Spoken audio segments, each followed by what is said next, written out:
King Rossz's eyes met the chief warden's, an unspoken understanding passing between them. The moment had come, and with a subtle nod, he gave the final command to start the stretch. The room seemed to hold its breath, the tension palpable, as the anticipation peaked.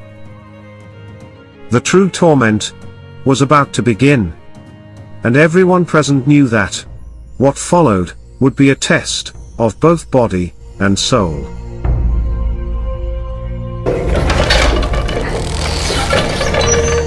The chief's eyes gleamed with dark satisfaction as he began to turn the handle. At first, the ropes were loose, moving easily under his powerful hands. Turul felt a gentle pull at his ankles, but no pain, not yet. Then, the ropes quickly became more taut, intensifying the sensation as the roller moved. The young rebel's muscles began to strain against the pull.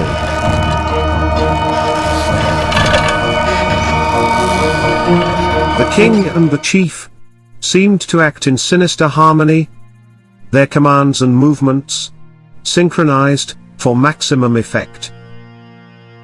Rossz's voice rang out in the chamber, each order a cruel note in the symphony of suffering that he was orchestrating. Slowly, Chief, he barked. I want him to feel every creak of the wheel.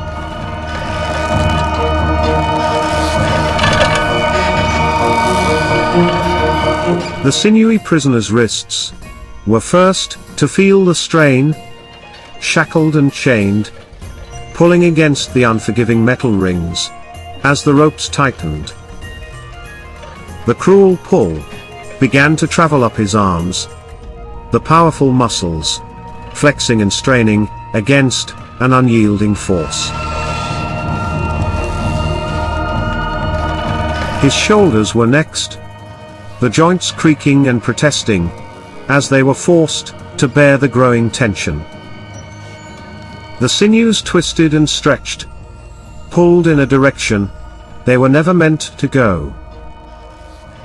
The sensation was unnatural, a perversion of the body's design, and the agony was only beginning.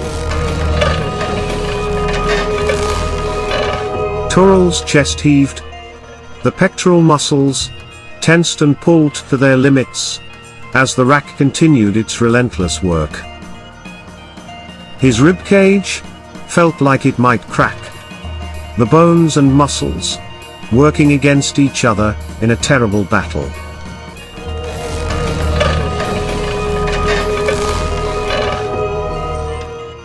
His abdomen, once a mass of well-defined muscles, forged through years of training and battle, now lay flattened and sunken from the relentless pull of the ropes. The sensation of tearing and ripping had given way to an unsettling emptiness, as if his very core was being hollowed out, threatening to erase the warrior within him.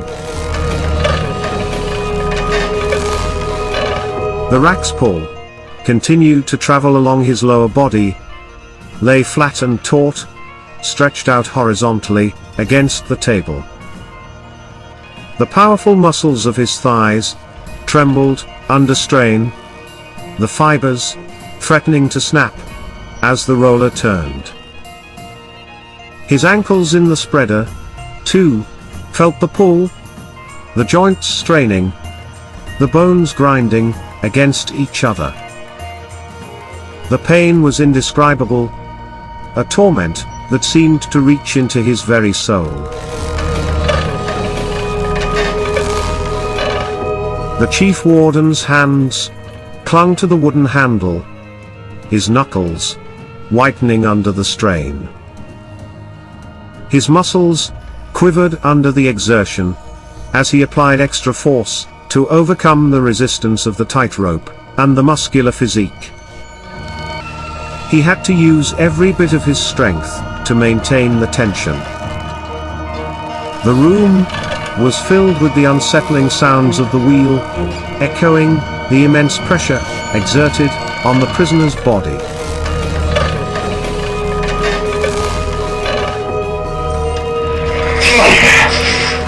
The protracted grunt seeped through Turul's clenched teeth, a raw testament to the agony coursing through his body.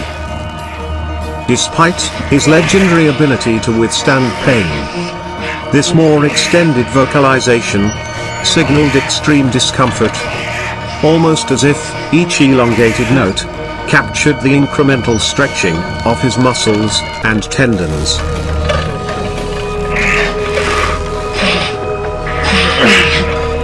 Rossz's smile widened, teeth bared, in a perverse sense of satisfaction at finally hearing the young rebel vocalize his pain. It was a moment he had been waiting for, a crack in the legendary hero's armor. Yet, with a subtle wave of his hand, he signaled the chief warden to ease the tension on the wheel. Both tormentor and prisoner needed a brief respite.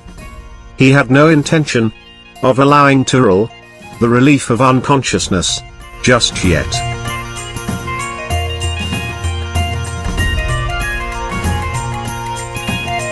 The strained body sagged, the ropes going slack, just enough to offer a fleeting moment of relief. The bound captive panted heavily, each breath a laborious draw of air that felt like inhaling fire. Though his muscles relaxed marginally, they felt numb, tingling with the after effects of the strain.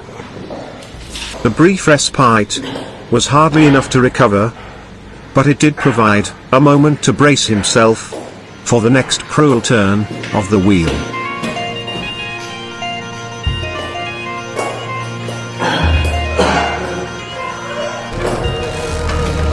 The chief warden repeated the cycles of pull and release. Each wheel turn elicited longer and louder grunts from Turul's gritted teeth.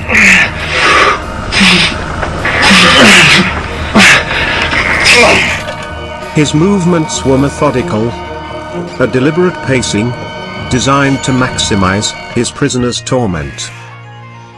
He allowed the tension to build incrementally, stretching not just muscle and sinew, but also the endurance limit. Then, just as the strain seemed unbearable, he would ease off, granting the sufferer a gasping breath before the next insidious twist.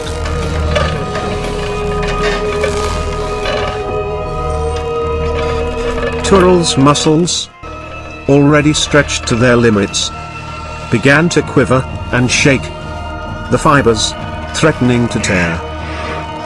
The pain was a relentless force, suffocating him.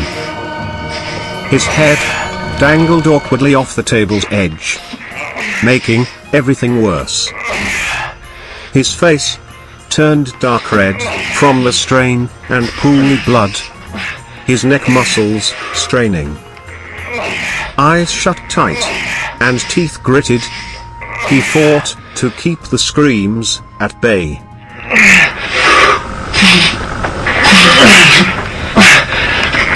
The other slaves watched with a mixture of horror and fascination. Their faces were pale, their eyes wide. They knew that they could be next, that the rack could be their fate as well. By the gods. One whispered. Look at his body. It's being torn apart. Another responded with a grim understanding. No. The king won't let him break. He wants to prolong his suffering. The chilling insight settled over them, leaving each lost in his own thoughts, contemplating the cruelty levels possible under King Rossz's reign.